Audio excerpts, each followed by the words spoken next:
সকালবেলায় মাছবেলায় যে মাছ নিয়ে চলে এসেছে, আর আমাদের মতো কিছুটা মাছ নিয়ে নিয়েছি। আর ওনার কাছ থেকে দেশি মুরগি ডিম কিনে নিয়েছিলাম ছেলের জন্য। তা মাছ কটা ধুয়ে রেখে এখন টিফিনটা বানিয়ে নিয়েছি দুইজনার। তারপরে এই যে ঢাকের আওয়াজ পেয়ে মা আর ছেলে তো যাচ্ছে দৌড়তে দৌড়তে ঠাকুর দেখতে।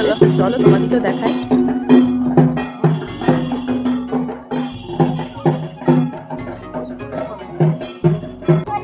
চলে গেল তো, প্রণাম করো। সকালকা টিফিনটা কমপ্লিট করে আমি বসিয়ে দিয়েছি রান্না।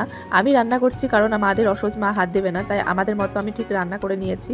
এদিকে ট্যাংরা মাছের ঝোল, কুমড়ো ছেঁচকে আর ভেন্ডি ভাজা করেছিলাম। তারপর সাবধান করে ঠাকুরকে এদে এখন পুজো দিয়ে নিয়েছি।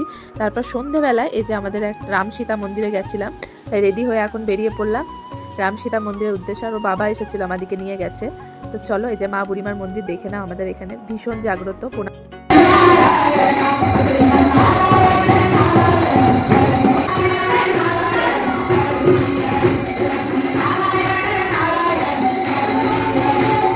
তারপর ওখানে কিছুক্ষণ বসে গান শুনলাম। গান শোনার পর দিয়ে দিল প্রসাদ, সেটা খেয়ে এই যে এখন প্রণাম করে বাড়ির দিকে যাচ্ছি।